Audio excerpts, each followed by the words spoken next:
বান্দরবানের অপার সৌন্দর্যের এক অমূল্য রত্ন হচ্ছে দেবতাখুম। রহস্যে ঘেরা পাহাড় আর সবুজের গভীরে লুকিয়ে থাকা এই জায়গাটি যেন এক জীবন্ত স্বপ্ন। আজকের ভিডিওতে থাকছে দেবতাখুম সম্পর্কে সম্পূর্ণ তথ্য। কিভাবে যাবেন, কতটা পথ হাঁটতে হবে, আর বর্তমানের ভিউ কেমন, সব কিছুর উত্তর পেয়ে যাবেন এই এক ভিডিওতে।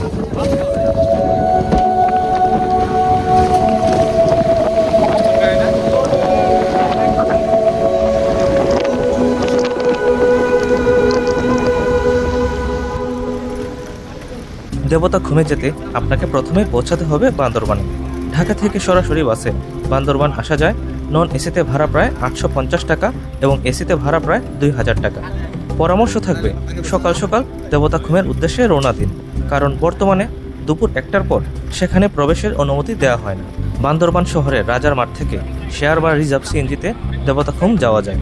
আসা যাওয়া সহ রিজার্ভ ভাড়া পড়বে আনুমানিক 1500 থেকে 2000 টাকা। সময় লাগবে প্রায় 45 মিনিট। আর যদি চাঁদের গাড়ি বা হাইস ভাড়া করেন তাহলে প্রায় 4500 টাকার মতো আসবে এবং এগুলোর ভাড়া ফিক্স করা। এই সব ধরনের গাড়ি আপনি বাস স্ট্যান্ডের পাশে ধনেশ চত্বরে পেয়ে যাবেন। এইটা হচ্ছে কচ্ছপতলী বাজার। দেবতাখুম মূলত রোয়াংছড়ি উপজেলার অন্তর্গত। আর যেভাবে যান না কেন, আপনাকে প্রথমে কচ্ছপতলী বাজারে নেমে সমস্ত প্রক্রিয়া সম্পন্ন করতে হবে। এখানে প্রথমে 50 টাকার একটি ফর্ম পূরণ করতে হয়। এরপর সিরিয়াল অনুযায়ী আপনাকে একজন গাইড দেওয়া হবে, যার পারিশ্রমিক 1000 টাকা। আপনি একা যান বা দল বেঁধে যান, খরচ একই। একজন গাইড সর্বোচ্চ 10 জন করে নিয়ে যেতে পারবেন। এরপর এনআইডির কপি জমা দিয়ে পুলিশ ও আর্মির কাছ থেকে প্রবেশের অনুমতি নিতে হবে। এসব কাজ গাইডই করে দিবে, তবে সাথে অবশ্যই এনআইডির 2টা কপি রাখবেন। এই পাশে হচ্ছে আর্মি ক্যাম্প, যেখান থেকে আপনাকে খুমে যাওয়ার অনুমতি নিতে হবে। যাদের ট্রেকিং শুনে তারা এখান থেকে ভালো গ্রিপের জুতা নিয়ে নেবেন। দাম প্রায় 200 টাকা। দুপুরে খেতে চাইলে এখানে আগে থেকেই অর্ডার করে রাখতে হয়। এইসব ছোট প্রস্তুতির পরে শুরু হবে আসল যাত্রা, প্রকৃতির হৃদয়ে প্রবেশ করার যাত্রা। তারপর শুরু হয় দেবতাখুমের পথে ট্রেকিং। মারমাপাড়া হয়ে উঁচু নিচু পাহাড়ি পথে হাঁটতে হবে, কারণ এখানে হাঁটাই একমাত্র উপায়। ঘন সবুজে মোড়া এই পাহাড়ি পথ খুব একটা কঠিন নয়, তবে প্রতিটি পদক্ষেপে দরকার সতর্কতা, কারণ অনেক জায়গায় পথটি পাহাড়ের কিনারা বরাবর এগিয়েছে। একটু অসাবধানতা বা ভারসাম্য হারালে ঘটে যেতে পারে বড় ধরনের দুর্ঘটনা। তাই ধীরস্থির পায়ে হাঁটবেন, চারপাশের সৌন্দর্যকে উপভোগ করবেন, কিন্তু নিজের নিরাপত্তাকে সবচেয়ে আগে রাখবেন। চারপাশ জুড়ে নিস্তব্ধ জঙ্গল, আঁকাবাঁকা রাস্তা আর নিচে বয়ে চলা তারাছা নদী। যেই নদীর স্বচ্ছ জল পাহাড়ের কোলে বয়ে চলে এমন সৌন্দর্যে, যে সৌন্দর্য দেখে মন থেমে যেতে চায়। মনে হয় যদি সারাটা দিন এই নদীর ধারে বসে থাকতে পারতাম। কিন্তু যাত্রা তো শেষ হয়নি, তাই আবার আমাদের এগিয়ে চলতে হয়। এই ট্রেকিংটা বয়স্কদের জন্য বেশ ক্লান্তিকরই বটে, কারণ মাঝে মধ্যে ছোট বড় পাহাড়ে ওঠানামা করতে হয়। বর্ষাকালে এই পথ বেশ পিচ্ছিল হয়ে যায়, তাই বৃষ্টির সময় ট্রেকটা বেশ কঠিন। তবে এখন শীতকাল, ফলে ঝুঁকি কম। এরপর আর কিছুটা পথ পেরোলেই দেখা মিলবে শিলবান্ধা পাড়ার একটি শান্ত নিঃশব্দ পাহাড়ি গ্রাম। শহরের কোলাহল থেকে বহু দূরে প্রকৃতির কোলে যেন নিজস্ব ছন্দে বেঁচে থাকা এক পৃথিবী। এখানকার ঘরবাড়িতে মারমা সংস্কৃতির সৌন্দর্য নিখুঁতভাবে ফুটে উঠেছে। গহীন পাহাড়ের ভেতর এই পাড়াটি যেন মানুষ আর প্রকৃতির সহাবস্থানের এক জীবন্ত প্রমাণ। এখানে একটা খাবারের দোকানও আছে, আপনি চাইলে রেস্টও নিতে পারবেন। এই পুরো পাড়াটা পাহাড়ের উপর বসে আছে, যেন সবুজ আর মেঘে ঘেরা এক শান্ত ছোট্ট পৃথিবী। এই পুরো যাত্রায় আপনি দেখতে পাবেন পাহাড়ি মানুষের সরল আর পরিশ্রমী জীবনযাত্রা। তাদের ঘরবাড়ি, কাজকর্ম আর হাসিমুখের গল্প সব মিলিয়ে আপনাকে মুগ্ধ করবেই। এই পাড়ার নিচে রয়েছে শিলবান্ধা নদী, যেখান থেকে শুরু হয় দেবতাখুমে যাওয়ার শেষ পর্ব। পাহাড়ের বুক চিরে বয়ে চলা শিলবান্ধা নদী যেন এক জীবন্ত কবিতা। এখানে স্বচ্ছ জলের নিচে দেখা যায় পাথরের নকশা, আর তার উপর সূর্যের আলো পড়ে তৈরি করে এক অপূর্ব দৃশ্য। শিলবান্ধা নদীর এই সৌন্দর্য শুধু চোখে নয়, মনেও থেকে যায় অনেকক্ষণ। শিলবান্ধা নদীর পাশে ঠিক এই জায়গায় এসে আপনাকে আবার থামতে হবে। এখানে জনপ্রতি 200 টাকা করে দিতে হবে নৌকা এবং লাইফ জ্যাকেটের জন্য। আপনি চাইলে নৌকার পরিবর্তে ভেলাও ব্যবহার করতে পারবেন। এটার পাশের দোকানে আপনারা ঠান্ডা পানি, লেবুর জুস ও ডাব পেয়ে যাবেন, যা এক মুহূর্তেই ভ্রমণের সমস্ত ক্লান্তি মুছে দেবে। আমি এখানে প্রায় 10 মিনিটের মতো ছিলাম এবং এখানকার লেবুর জুসটা আমার কাছে অসাধারণ লেগেছে। তো আপনারা চাইলে সেটা ট্রাই করতে পারেন এবং এখানে 5-10 মিনিটের মতো রেস্ট করতে পারেন। তারপর আমরা আবার হাঁটা শুরু করি এবং এই পাহাড়ি পথে আরও প্রায় 5 মিনিটের মতো হেঁটে পৌঁছে যাই এমন একটা জায়গায় যেখানে ঘুম থেকে নেমে আসা পানি এবং আশেপাশের প্রকৃতি মিলে চমৎকার একটা পরিবেশের তৈরি হয়। তো এখান থেকে এই নৌকার মাধ্যমে আমরা আমাদের পরবর্তী স্টপেজে যাব। এরপর আরেকটা নৌকায় দেবতাখুম ঘুরে দেখতে হবে।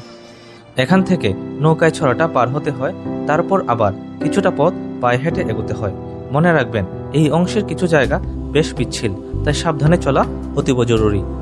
এই জায়গাটা পার হতে সময় লেগেছিল মাত্র 5 মিনিট, কিন্তু সে 5 মিনিট যেন এক অনন্ত যাত্রা। পাথরের সরু পথ, এক পাশে সবুজে ঢাকা খাড়া পাহাড়, অন্য পাশে নিঃশব্দে বয়ে চলা জলরাশি।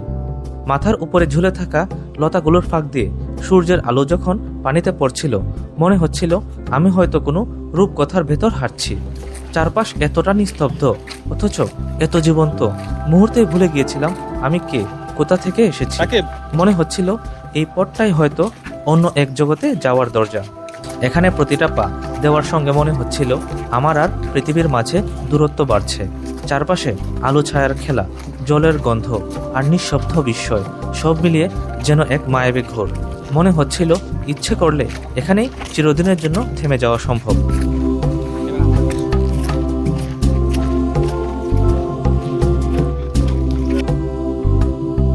এরপর ঠিক এই জায়গায় এসে আমাদের আবার নৌকায় উঠতে হয় এবং 1 মিনিটের মতো জার্নি করে খুমের ঠিক আগের স্পটে পৌঁছে যাই। বলে রাখি যে এখানে আর কোনো নৌকা ভাড়া আমাদেরকে দিতে হবে না, সবকিছুই ওই 200 টাকার মধ্যে। এই জায়গাটাও অবিশ্বাস্য রকমের সুন্দর। এখানে আসার পর অবশ্যই লাইফ জ্যাকেট সংগ্রহ করে নেবেন। আমি অবশ্য অক্টোবরের শেষের দিকে গিয়েছিলাম, তখন শুধু নৌকায় ঘোরার সুযোগ ছিল, কারণ ভেলাগুলো তখনও প্রস্তুত হয়নি। তবে নভেম্বরের শুরু থেকেই ভেলা চালু হয়ে গিয়েছে। ছুটির দিনে এখানে ভেলা পেতে বেশ লম্বা সিরিয়ালে অপেক্ষা করতে হয়, তাই অবশ্যই সকালের দিকে যাওয়ার চেষ্টা করবেন। এরপর শুরু হয় মূল নৌকা ভ্রমণ। এটা এমন একটা অভিজ্ঞতা ছিল যা কথায় বোঝানো কঠিন। চারপাশে সুউচ্চ পাহাড়, মাঝখানে শান্ত সবুজ স্বচ্ছ জলধারা। মনে হয় যেন পৃথিবী থেকে আলাদা কোনো এক নীরব জগতে ঢুকে পড়েছি। চারপাশে ভেসে আসছিল অজানা পাখির ডাক, মাথার উপর ছিল বানরের ঝাঁক। সব মিলিয়ে যেন প্রকৃতির এক জীবন্ত সিম্ফনি।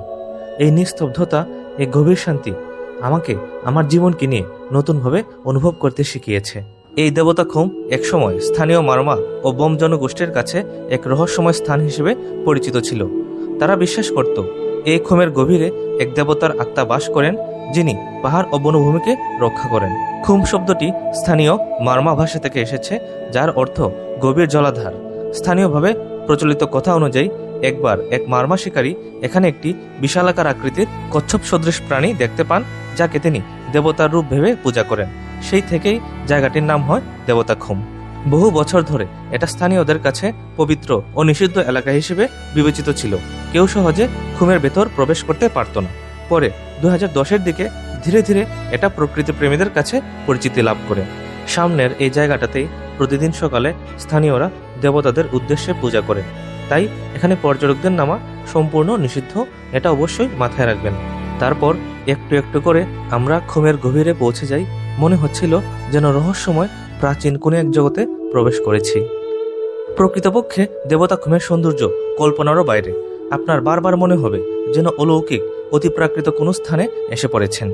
খুমের গভীরতা অনেক জায়গায় 70 ফুট পর্যন্ত। পানি একদমই ঠান্ডা। শীতকালে যখন পানি আরো ক্লিয়ার হবে, তখন একদম নিচ পর্যন্ত স্পষ্টভাবে দেখতে পারবেন। এই জায়গায় সকাল সকাল আসাটাই সবচেয়ে ভালো, তখন মানুষ কম থাকে। তখন আপনি এই নিস্তব্ধতা, জাদুকরী দৃশ্য পুরোপুরি উপভোগ করতে পারবেন। একটা বিষয় অবশ্যই মনে রাখবেন, এই পাথরগুলোতে কখনোই হাত দিবেন না। এগুলো খুবই ধারালো এবং মাঝে মাঝে পাথরের ফাঁকে সাপও দেখা যায়, তাই অবশ্যই সতর্ক থাকবেন। এখানে আজও স্থানীয়রা বিশ্বাস করেন যে দেবতাখুমে প্রকৃতির আত্মা বিরাজ করে, তাই এখানে চিৎকার চেঁচামেচি, ময়লা আবর্জনা ফেলা সম্পূর্ণ নিষেধ। তাই আপনিও এই ধরনের কোনো কাজ অবশ্যই করবেন না।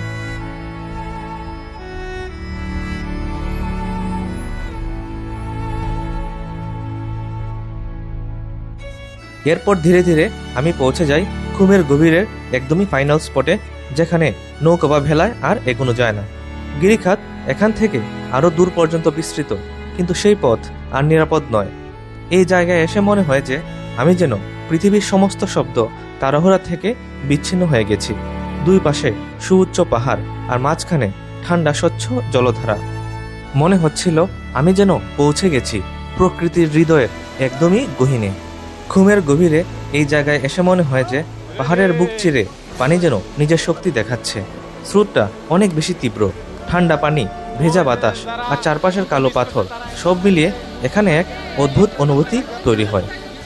এই জায়গায় আমি প্রায় 20 মিনিটের মতো ছিলাম এবং সেখানে থাকার পর আমি উপলব্ধি করতে পেরেছি যে দেবতা খুমের এই জায়গা শুধু চোখে দেখা নয়, এটা একেবারে অনুভব করার মতো জায়গা। এখানে চারপাশের কোনো শব্দ নেই, শুধু বয়ে চলা পানির তীব্র আওয়াজ। মনে হয় যেন প্রকৃতি বলছে, এইটাই হচ্ছে আমার আসল রূপ।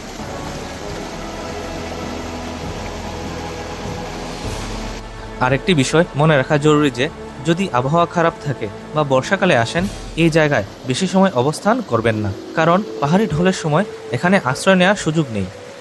আমি নিজে এখানে কিছু মুহূর্তের জন্য ছিলাম, কিন্তু সেই সময় স্মৃতি আমার আজীবন মনে থাকবে।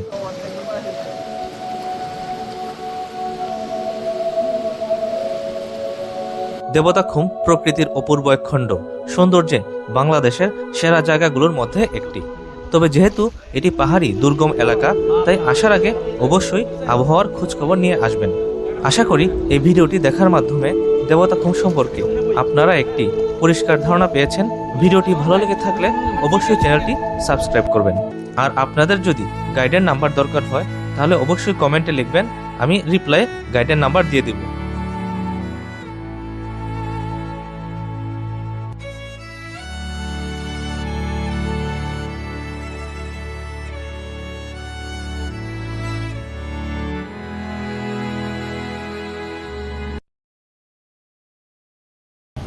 Sobre essa cara,